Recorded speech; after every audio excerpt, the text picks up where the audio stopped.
2022, a 10,000-mile, 60-day tour spanning 26 states, 14 off-road destinations from May 29th to July 28th, 2022. In this episode, we cover the factories of the iconic Jeep, from Bantam in Butler, PA, to Willison Jeep in Toledo, Ohio, including an exclusive in-depth tour of the modern JL Wrangler plant. Our tour of the iconic Jeep factories begins right here in Butler, Pennsylvania, at the old American Bantam Car Company factory. Hi everybody. Well, this is it. This is the birthplace of Jeep. 1940. It's not 41. 41's when the Army actually accepted them. Hey, the original Bantam reconnaissance car was built right here. The original Jeep was a joint effort between the U.S. Army and the Bantam Car Company. The first prototype Jeep was known as the Bantam Reconnaissance Car, or the BRC. There was one pilot built, and an additional 69 BRC-60 pre-production Jeeps were delivered to the U.S. Army for testing. Along with Bantam, the U.S. Army invited Willis Overland Motors and Ford Motors to each bid for the General 1/4 Ton Reconnaissance Vehicle Award. The BRC-40 was submitted by Bantam, however it did not win the award, which went to Willis. While visiting Butler, during our participation in the Bantam Jeep Heritage Festival, we had an opportunity by invite of the property owners on June 12, 2022, to video the dilapidated factory for this documentary before its likely demolition, to make way for a new, redeveloped business park. The origin of this factory go back to 1901. And so you guys acquired this property several years ago, you said. What was your thoughts about it? Like right from the, was it always about like, hey, let's acquire a property? Because, I mean, obviously, property is property and it's countless opportunities. Mm-hmm. But did you have kind of an idea of what you wanted to do with it? Well, we have a relationship with AK, at that time with AK Steel. Okay. Where when they shutter a plant, mm-hmm. So this one was scheduled to be shuttered, and they would call us and say, hey, are you interested in buying it? We specialize in redevelopment, so we're going to redevelop this end over here. Yeah. This is just our we really don't know what we're going to do unsure exactly what to do with the Bantam factory. Yeah. No, I get it. And yeah, when I was talking with Chris, he was saying that you guys had some people come out and try to tell you about structural integrity and stuff, and yeah, like you said a moment ago, it's just going to be too expensive to salvage it and mm-hmm. Get it back into a state in which it's useful by any measure, by any measure really, right? Like even as something that's visible from the outside, right? Like you'd want to be able to do things to it to make it more presentable and everything. Yeah. If it were going to stay, right? Because obviously, you just can't leave it forever with the roof caved in and no second floor or no floors at all. You said so. Yeah. Right. Like you have to do something in order to get it, into a different state. Right. So yeah, it's totally understandable that it's so expensive and yeah, we gotta figure out something to do. One thing. I mean, like if it does come to it and you gotta bring it down. I don't know. Have you seen much about the Willis factory in Toledo? I'm only familiar with that because I used to go to Detroit a lot, up to GM and Ford. Yeah. So I mean, like I was telling your brother when I talked to him, I said, like I we're Jeep fans and we're sad to see it go, but like I totally understand like progress has to happen, right? Yeah. I mean, like old things can't stick around forever. Yeah. Like the land becomes expensive. There's other things that are going on here. Like it becomes. The space has to be used for something, mm-hmm. Productive and money making. That's just how the world works. But one thing that was really cool that they did at the Willis factory is they kept the smokestack, and it's just kind of like, on the side of the road. Like for that particular one, there's a road that kind of goes through that area, mm-hmm. and so it's on the side of the road. It's a nice grassy area. There's a nice plaque, on the ground. So like, visitors, people that are traveling across the country like we are, or people that are local that want to pay homage to, hey, there's some really cool Jeep history. Like they can still go and see, the thing, and it says Overland on it, which is like the old Willis Overland. They named the park as the Overland Complex or something. Yeah, like that kind of whole. So like whole Dana area. Axles is right there, and others. So it's obviously all been redeveloped into modern factories. But then they maintain the kind of some of the history. Like this is Bantam. Also say. Yeah. Bantam's obviously, right? Yeah. Yeah. It'd be like, do you guys have any, like you said, you're going to redevelop this. Do you typically redevelop things into like a business park, industrial parks? Yeah. Okay, right. That's So what happened over there. yeah, that's exactly what happened over there. So and so maybe there's an opportunity for Jeep related businesses to come in and get into that floor space. And then on top of that, like you leave the smokestack, and then you got people that want to come in and make the pilgrimage. Yeah. Right. And not only from across the country really, but we're finding, because we just spent a week here at the festival, where a majority of people are all local PA people, right? I mean, like a large majority of them. I don't know, just the honor and the respect that they show for Bantam, right? And they told us over and over again, oh my God, make sure you go see the factory over here. Like they all love it, and there's a very rich local, history around this. I would even Butler, right? I mean, the whole Butler's, invasion and all the. Oh my God! The economic impact. The non-Jeep people love coming out to the Jeep Invasion and seeing all the Jeeps. Yeah. Right? Like we had a bunch of people coming by and talking to us. And I'm like, hey, what kind of Jeep do you have? It's like, I don't have a Jeep. I'm just here, enjoying all of yours. Yeah. So I don't know. I mean, just to pitch ideas, and I'm sure you guys are smart. You've thought about this. I'm sure. Maybe there's a way to save the smokestack. Put whatever else you need to put around here, and. Let there still be some sort of public access. Give you a break or two. How has the city been? Like, have they tried working with you at all about? Like, I gotta imagine they would be interested in saving it. So they have a local museum here. I don't know if you know that. We saw that. Yeah. So, they're interested in the bell. Like the different components of the building to put in their museum. I see. So they're already talking to you. They've resolved to, hey, this thing's probably going to come down, and they're talking to you about components. Mm-hmm. Yeah, sure. I gotcha. So, but they've been a big help. Yeah. The city of Butler. Yeah, it's been. We buy properties all over the country, and this has to be one of the friendliest cities that we've dealt with. Wow. So, yeah. Wow, that's really neat. Yeah. That's really neat. All right.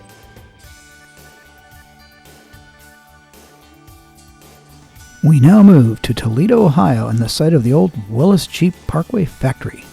All MB, M38, CJ, YJ, TJ, and LJ Jeeps were built in this factory from 1941 until 2006. With plans for all future Wranglers to be built in the nearby state-of-the-art Toledo Assembly Complex, partial demolition of this factory complex began in 2001. While this documentary is focused on the factories of the original Jeep lineage, there were other great Jeep models produced in this factory, including but not limited to the original XJ Jeep Cherokee.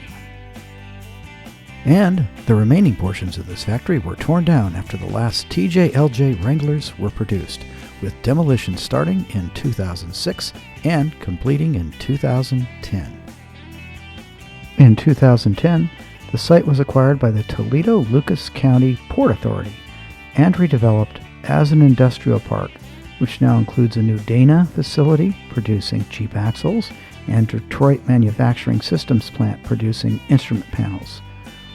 One of the original Willis Overland smokestacks has been retained as homage to the old Jeep Parkway factory, with nice landscaping and placards as a tribute to the numerous people who worked in the old factory. What a great reclamation job. From the old Jeep Parkway site, we continue the 3-mile journey to the modern Toledo Assembly Complex, where the successors to the iconic Jeep lineage are now produced. While in Toledo, we were invited by Jeep to do a full media tour of the JL production at the Toledo Assembly Complex, with permission to film the whole experience. Without further ado, here are the people of Jeep showing us how the modern JL and JLU Wranglers are made. Morning everybody, welcome to the Toledo Assembly Complex. My name is Bob Hogan and I'm the Deputy Plant Manager, and I'll take you through the plant overview. So the history of this complex can be traced back to 1904, when it originally built bicycles. The original factory was located about 3 miles south of this location at a plant called Parkway. In 1910, we began producing automobiles, and at one time, we're the largest automobile producer in the United States. In 1941, we began producing a quarter-ton reconnaissance vehicle for the US government, and the Jeep brand was born. Part of this current location were built in the 1950s and was owned by a company that manufactured spark plugs for the automobile industry.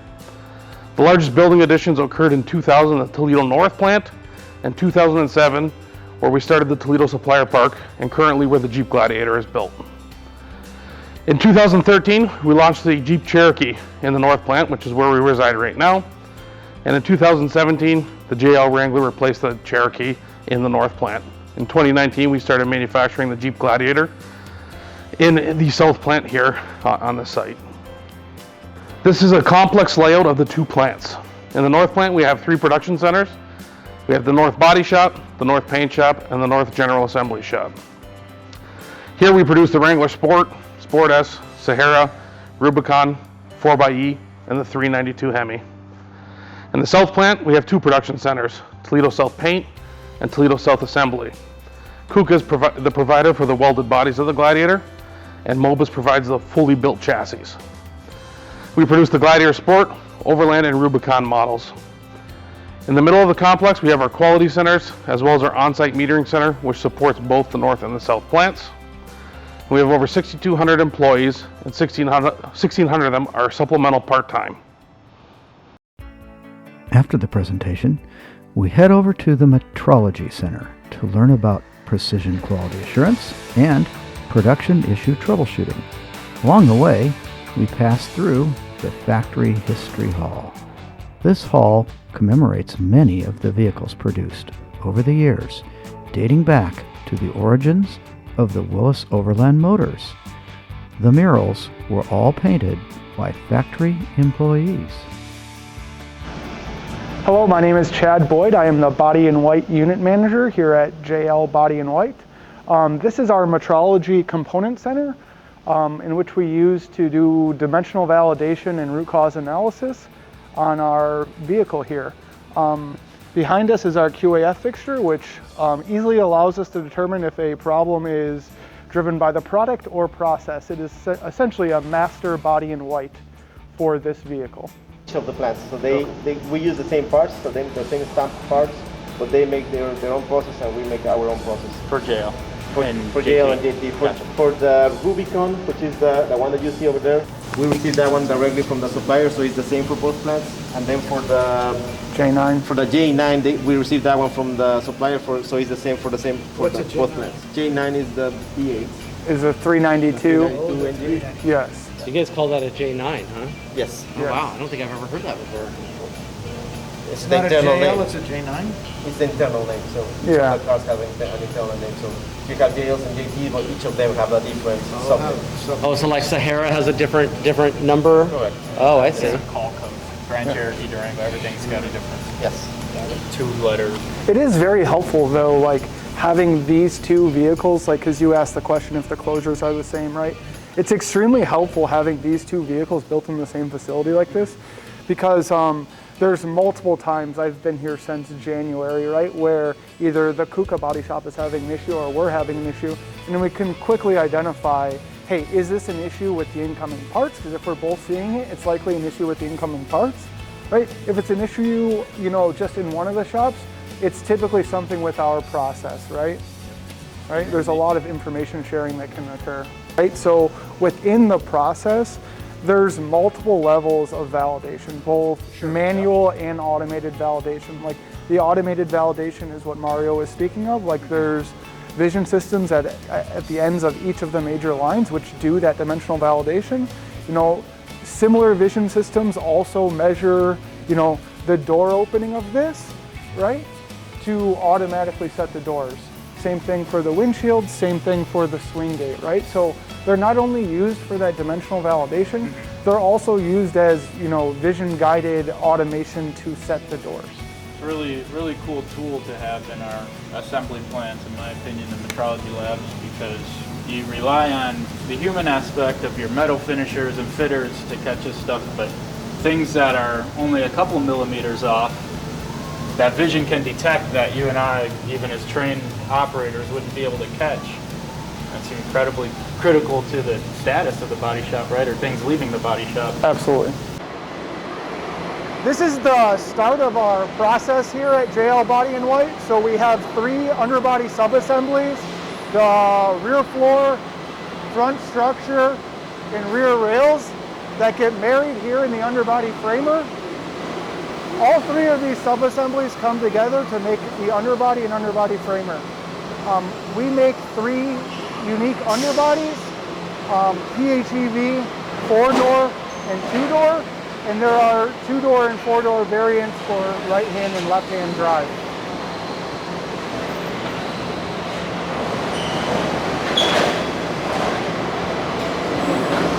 You can see that we use Comau robots, and this system actually uses Siemens PLCs to control the robots. The Comau robots have Comau weld guns that perform all the resistance spot welds on the underbody of the vehicle. This is our body framing cell. Again, this is a Comau Siemens line. What is occurring here is the left and right apertures are coming together with the underbody and marrying this into the vehicle. You can see that we have 2 framing gates, one for 2 doors, one for 4-door models. And this is really where all the critical geometry features are set between the underbody and the apertures of the vehicle. In this cell, there's 16 Comau welding robots that make all the geo welds on this vehicle.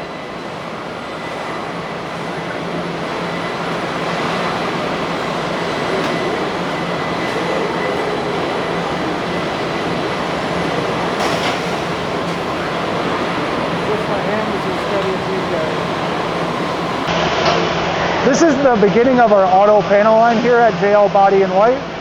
You can see the vision robots here in Station 2 are measuring the door openings of the vehicle. They're taking these measurements so we know exactly where to place the hinges to the door and then the hinges to the body, which we'll see down here.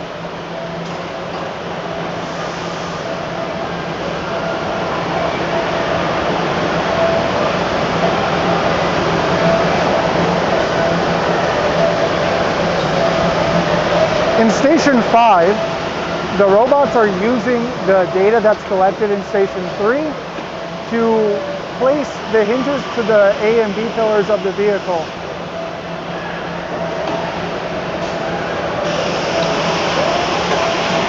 Back in the cell here in Station 6, you can see this fixture is then applying the other half of the hinge to the door using that same dimensional data.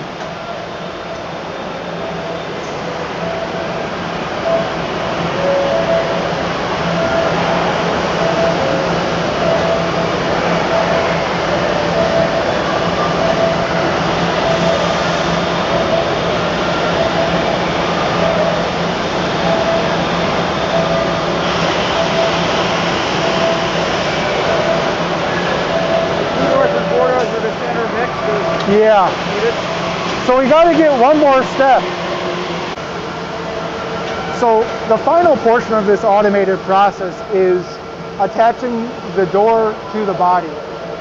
So in this process, like we had stated, half of the hinge is attached to the body, half of the hinge is attached to the door. They then get married together in this station through this door dunk process. Door closes. Wow. The outside that feeds wire basically all the way through our Leone tube through to the head, and that's where we use a laser wire to actually weld everything together. All right, so over here you got both robots working at the exact same time, doing 2 halves of it, and here you got 2 of them working together. One goes in, does a few welds, the other one pops over, and then does the other welds, and then boom, it rotates over to the next piece coming in. We have all of our spot welds inspected by weld auditors. We moved away from that process with our lasers. So with our lasers, we actually have a Keon's vision camera that one of our material handling robots, we pick up the door inner, and it actually 3D scans those welds to make sure those welds are good. If they're not good, they will get kicked out to our pull-off cart at the end of the line to where they can be inspected and repaired. But it's all autonomous. So this has to be a very contaminant-free area as well? Correct. Yeah. We have daily maintenance PMs to make sure we go in, clean the cells, make sure we don't have anything lingering in there. And because it's an actual fiber laser, right? It has to be in this booth, right? And we actually also have laser safety officers at the facility here because it's an actual fiber laser that's being used here.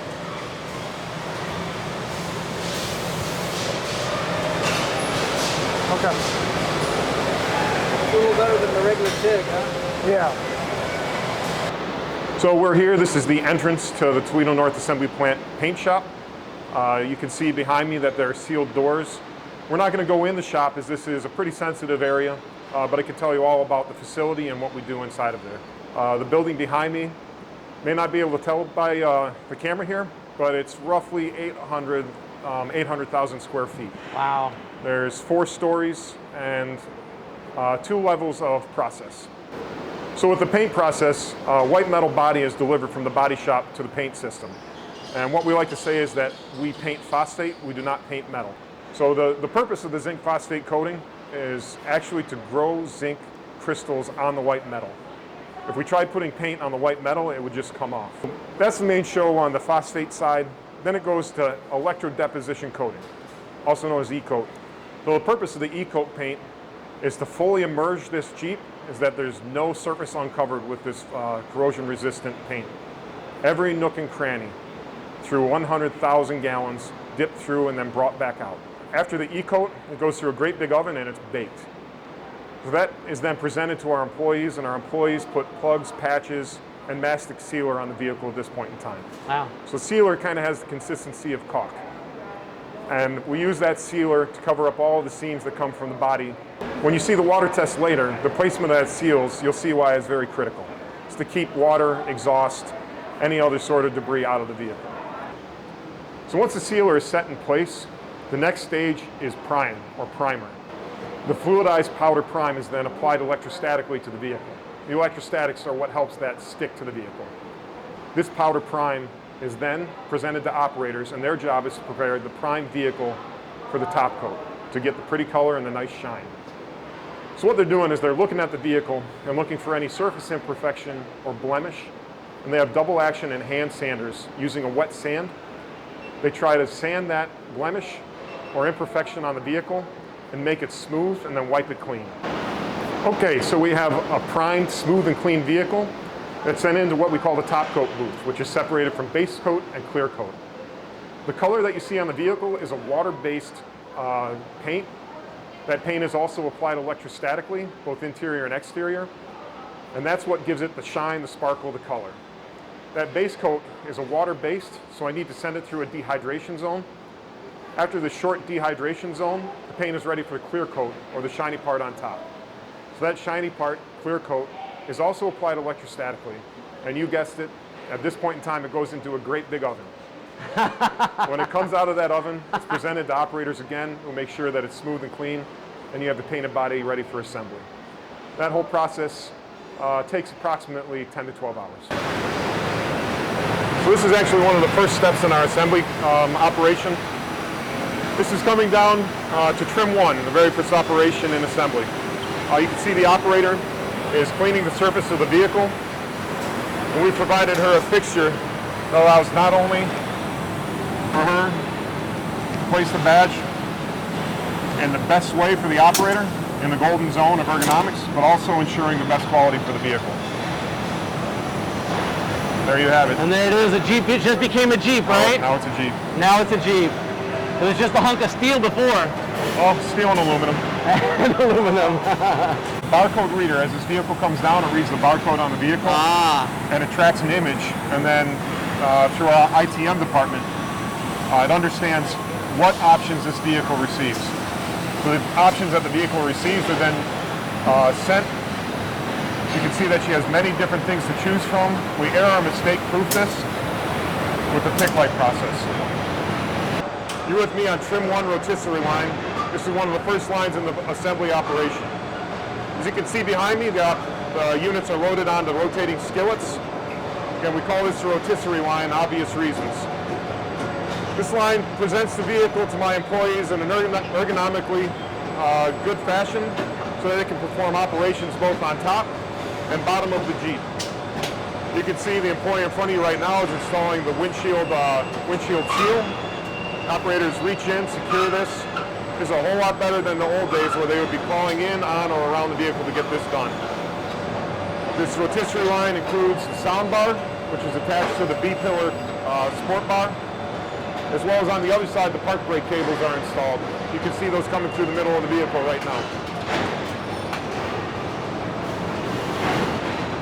So fast forward, here we are on the other side of the rotisserie line.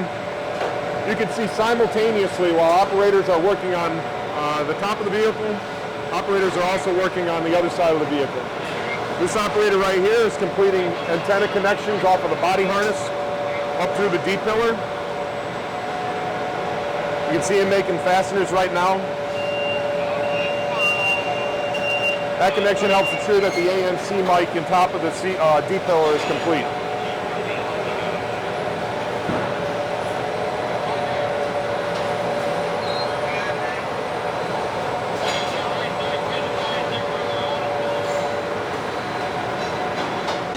So you can see that the vehicle has been presented to the employee so that he can insert the park brake cable, install the bolt, and make the connection all right within what we call the golden zone, right in front of his body.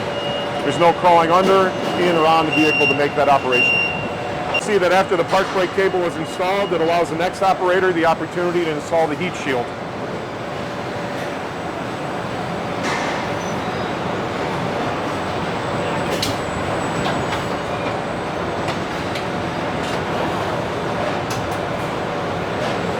What the operator is doing is scanning the part before he installs it, ensuring that that's the right part for the right vehicle with the right options.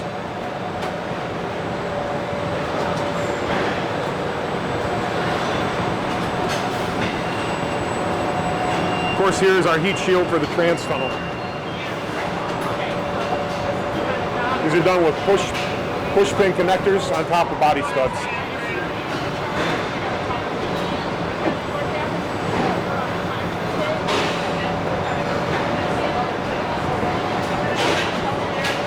The windshield install station, the employee here takes glass which is sequenced.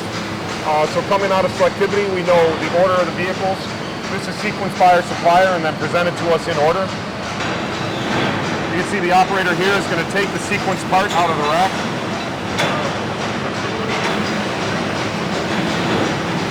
Place it in the fixture. He's going to press the palms to acknowledge that the glass is in place. Once the glass is in place, he's using it's a combination of deionized water and isoalcohol. You can see the operator after loading the glass when they enter a small conveyor, which presents that to the robot, which then applies urethane within the locked out automation cell. The next robot picks the part and places it in position for the next robot to apply it to the vehicle while the glass advances. Clear the surface for the urethane. We watch the robot apply the urethane and then place the glass on a pedestal. What you're seeing here is the second half of that operation.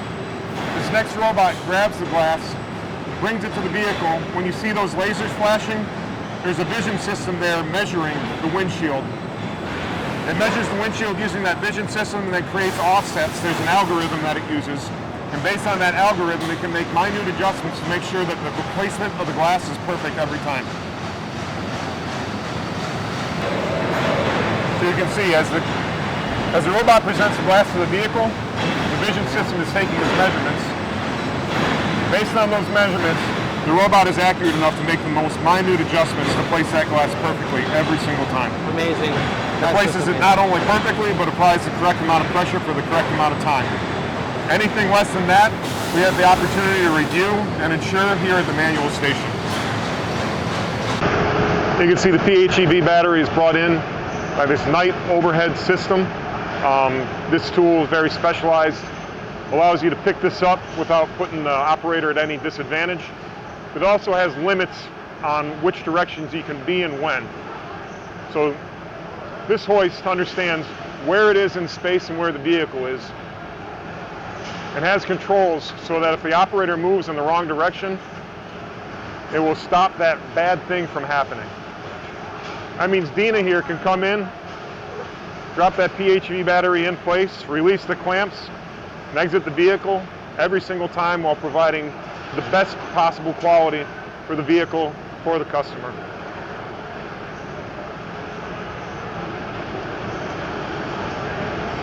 How heavy are these? These are 350 pounds. Yeah. Good low weight. Yeah, it is a good. You see, once the battery's in, this operator comes in, and again, another reporting tool. Comes in, runs that grounding strap down, completes her operation.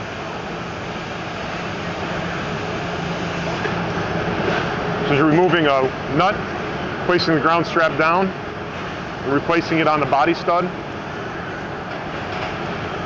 Secure, secure, reporting, grounded battery. Wow.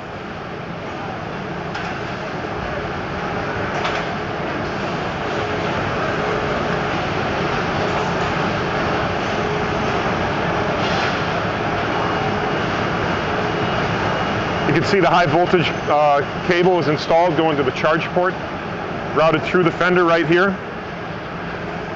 This routing is critical, comes up and through into your charge port. This occurs on trim 2.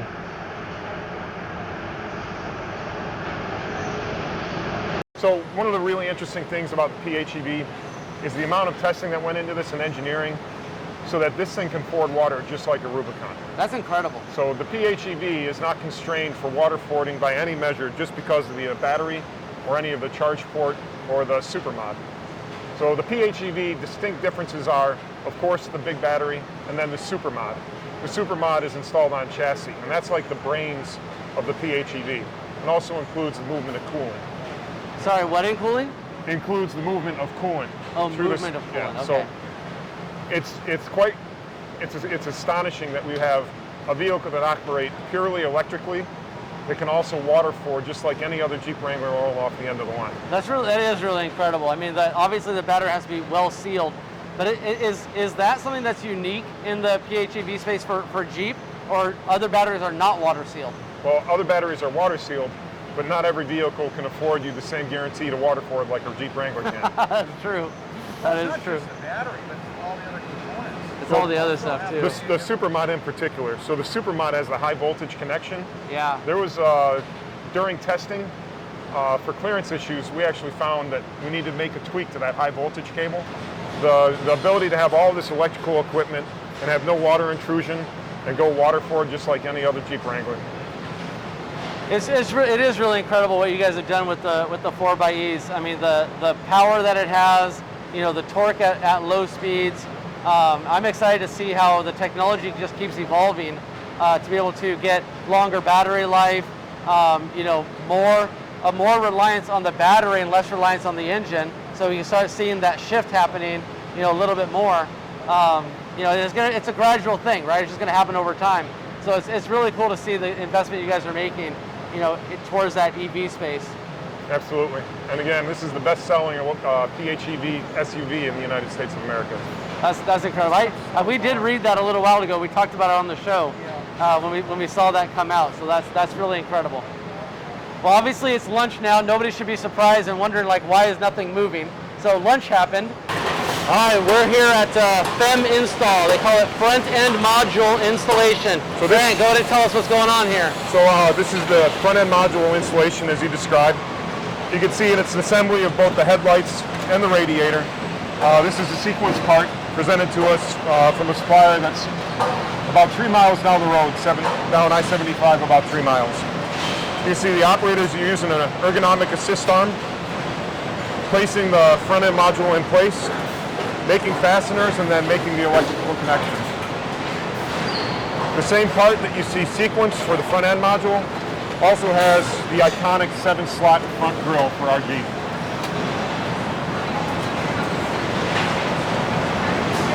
Scanned it to verify that it's the correct part for the correct vehicle. Fasteners are placed on both sides, and then using a team lift and the ergo assist arm, the front end module is placed into position.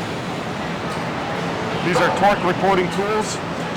These tools are put on and verify that the correct number of fasteners at the correct torque are made for every single vehicle. And then the history of that fastener is tied to that pin. So the operator over here is taking the iconic 7-slot drill, again scanning it to make sure that it's the right part for the right vehicle. He's got some buckets that he's going to install after he puts the grill on. Puts it in place.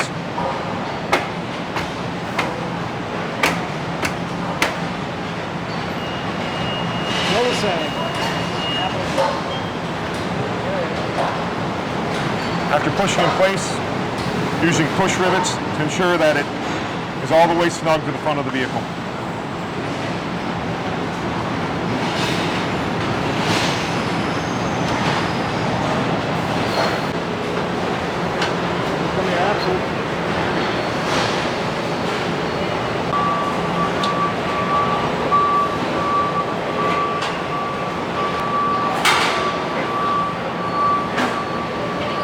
We're on chassis 1 right now. The frame has been presented to the AGC. This frame is upside down right now to allow the installation of all the different components. So at this point in time, both axles are on, the gas tank is in. So we're watching spring compress here. It's a really neat operation, done in tandem. Obviously you see the springs and the shocks installed here. So the operators are going to come to the vehicle.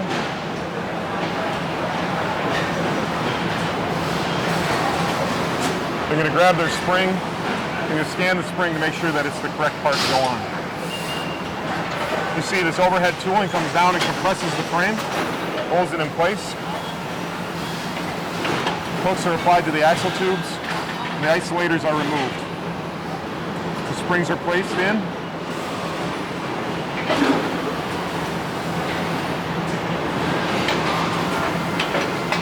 Shocks are hand started. You see that the tooling compresses the springs to allow the operation to complete. It's done both on the front and the rear. A bunch of other operations have been completed, including the brake lines. And what we're looking at right now is engine decking. So the engine is built on a separate line and delivered on the overhead delivery system that you see here. When the chassis comes into place, the operators lower the engine into place, hand start their fasteners. You'll see this overhead delivery lower, separate from the bridle. The chassis is on its way. Can you believe this? We're right here in the Jeep factory, and they're putting the engine in right here, right now. Gary, can you believe that we're right here? Not really. I mean, this is just incredible. We've gone all around this plant, and here we are. We get to see this engine dropping in. Gary, if only it was easy for us to put an engine like that. Why don't we have all the machinery to be able to put all this engine stuff in? 75 horsepower, 6.4 liter Hemi engine directly into a factory vehicle with a warranty.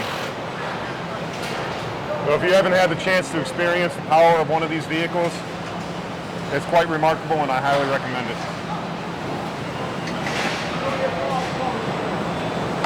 That's a 392 right there. That's a 392.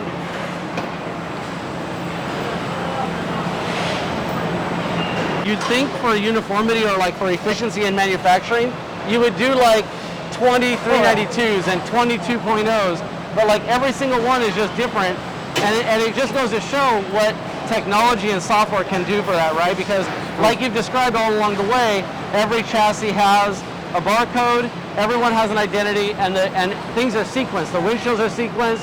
You know, I'm sure these engines are coming in exactly sequenced, knowing exactly what thing is going to be next, and it just drops in exactly the one that's meant for that chassis. It's amazing. But we can see better efficiency. For example, our right-hand drive, we try to batch build our right-hand drive because it's so much different from the operator coming down the line. So if you're standing and you're doing brake lines on the chassis line, and all of a sudden the the brake lines are on the wrong side of the vehicle, it can interrupt our manufacturing process. So that makes a lot of sense. What we do though for low option content like right-hand drive or export vehicles, we have aids in station where speakers will actually tell you right-hand drive, right-hand drive. Give the operator awareness of the different kind of options that are coming to them in station. So the operation you're looking at right now is the end of the chassis line, and this is frame transfer. So below us you see a fully built plug-in hybrid electric vehicle, a 4-door 4xe Jeep Wrangler.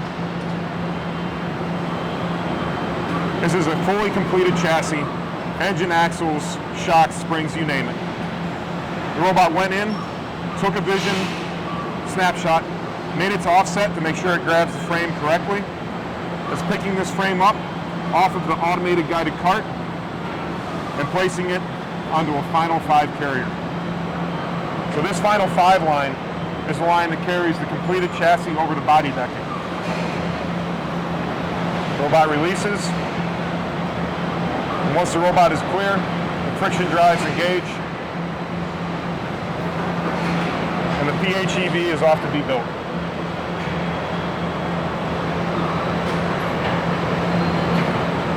What you're seeing here is the marriage between the trim body and the fully built chassis. The trim body is presented on the skillet to the overhead gantry. The overhead gantry grabs the vehicle, lifts it up out of the way. As soon as that is clear of the skillet releases to go build another Jeep. And you see that the chassis are advancing on a friction drive. So what you're looking at right there is a 4-door chassis with a 2-liter naturally turbo aspirated engine. The decking engages and locks the vehicle in place, and the gantry places the vehicle on top of the frame.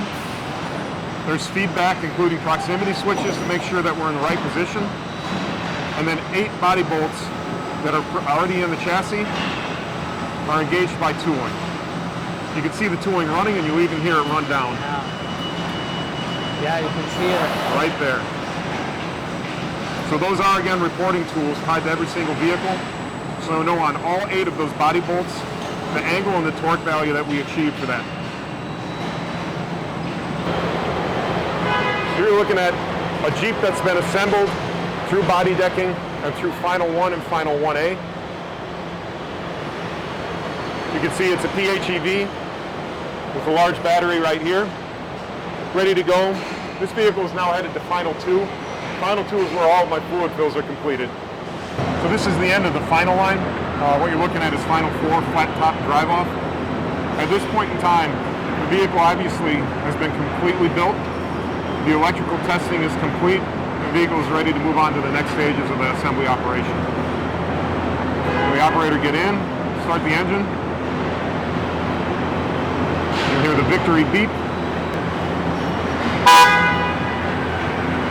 We're rolling. Now, when you said they start this up, is this the first time that engine starts up? This is the first time that engine starts up. That is incredible. Wow. So this is not the end of assembly, but nothing else is assembled after this point. Driving, testing, a bunch of things, like you said, the water, leaks. But after the glass is put in, like we put in the glass on the hardtop, operators go in, they test if the car is okay electrically. At that point in time, no more assembly, it's off and testing. Wow. So this is it. There's another beautiful Rubicon ready to roll off the end of the line. Now, how does somebody get this lady's job? She's literally the person who gets to drive every Jeep for the first time. It's going to take a number of years for you. A lot of luck and a lot of years. Maybe the best job of the plant, right? It's a pretty good one. It's a pretty good job. I drove every Jeep for the first time.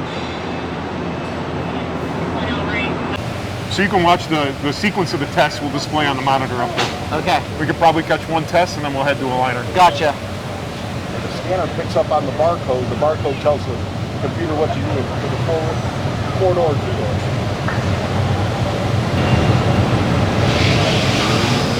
There we go.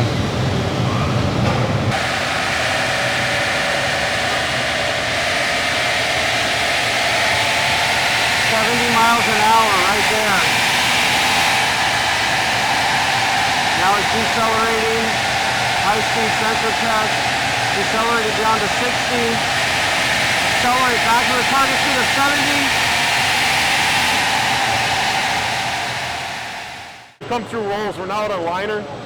When this test is running, what we'll be doing is ensuring that the vehicle alignment is correct, as well as the alignment of the headlights. This is one of the last checks in the process before we go to water test. So here we are exiting the water tunnel. You can see that we're throwing a ton of fluid at this vehicle, water splashing all over it. Once we throw all of that water on the vehicle, we give it a quick blow dry. At this point in time, the operators come in and do a quality inspection to make sure that we don't have a leak that may need repair. So this is about the final step in our operation. This is the certification line. The vehicles are brought down this line where we inspect them for all aspects of quality that may dissatisfy the customer. Once these vehicles are gone through, certified and brought off, they're ready to roll to the showroom or directly to our customer. So this is it. You're looking at fully certified, fully built, bad to the bone, Icon Wranglers rolling off the end of the line. At this point in time, everything's set, checked, ready to roll, and these things are good to go with the full warranty right from the factory. Ready to rock and roll, dunes, rocks, you name it, rails, trails. Built only here in Toledo, Ohio.